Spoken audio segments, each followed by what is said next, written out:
hundreds of thousands of lives upside down, but it also helped to change the life of a local man for the better. Ken Budd, a journalist, was having what you might call a midlife crisis when he decided to sign up for disaster relief through a movement called as Voluntourism.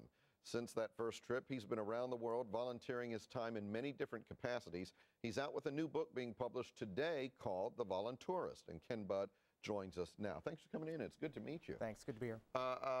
First, let me start with voluntourism. That's a phrase that you've coined? Is that right? Well, no, I think even among the organizations that offer these trips, some call them volunteer vacations, some call it voluntourism. I think they haven't even settled on a name yet. So. Okay, all right. Well, it's fascinating, and it really does capture what you've been doing. But before we get to the nuts and bolts of that, let's talk about how you started. We say it was kind of a midlife crisis of sorts. Really what prompted this was the passing of your father, right? Right, and I was kind of going through one of those periods, as we sometimes do, where I was questioning, who am I? What's my purpose? Yeah, and then my father died, and he died very suddenly. And after he passed away, people were writing us and saying, you know, your father changed my life. And I thought, well, you know, what are people going to say when I'm gone? And then this opportunity arose to volunteer in New Orleans out of the blue, and I took it.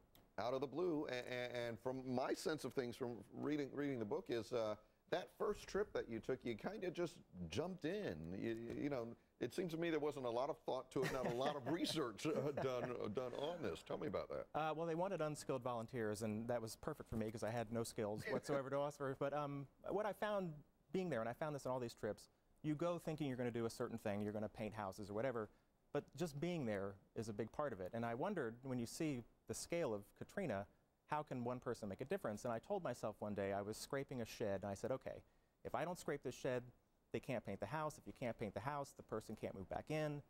And then you realize, well, this small act actually has some meaning. Let's talk about some of the different places that you've been. We showed the picture of New Orleans there. You've been literally all over the world. Ecuador, Costa Rica, China, Kenya. China, you write about China. Well, tell us where this picture is, first of all. That's taken in the cloud forest in Ecuador in the Andes Mountains, which is a very remote area. It was a 2-hour walk just to get there. There's no roads. And how long were you there? There for 2 weeks. And what did you do while you were there? I assisted climate change researchers who were doing work there. I assisted with data collection and whatever they needed.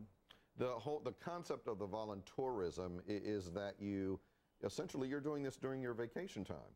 Right, and it's sort of a strange concept to think that you're not only using your free time to work, but that sometimes you're paying for the privilege to work. Right, not being paid, exactly, and you're paying for the trip and all that kind of thing.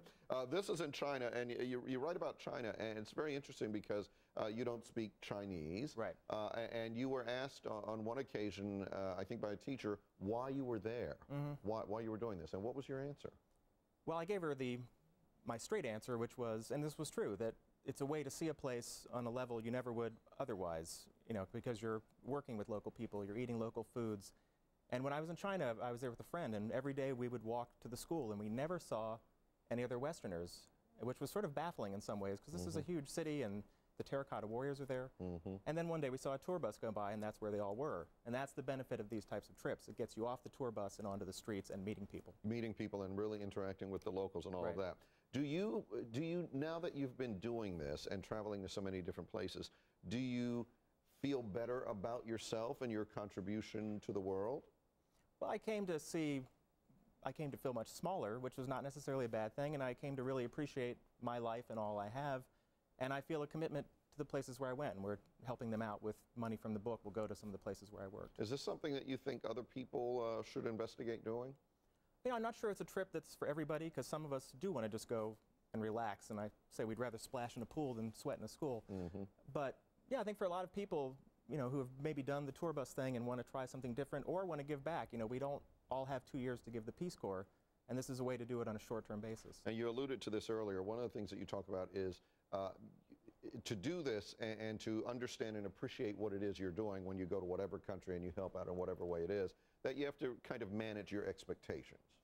Right, especially if you're only there 2 weeks. I think anything you can do, you're not going to change the world, you're not going to save the world.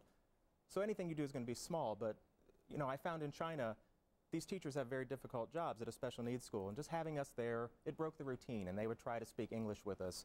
And whenever I did something stupid, which was not infrequent, they would laugh. And I heard after we left, one of the teachers said, we seem to laugh more when volunteers are here. So I think for them, just having you there it helps them out. You've got 2 book signings coming up. We've got them on the screen right now. One is May 19th at Politics and Prose at 1 o'clock in the afternoon. That's on Connecticut Avenue. And then May 31st, an evening book signing at One More Page Books in Arlington, Virginia, where folks can meet you, talk to you about a little bit about all of this and sign. I have to ask you, your wife, is she on board with this now? Because you kind of sprung it on her from what I read, you know, and it is a different way to use your vacation time.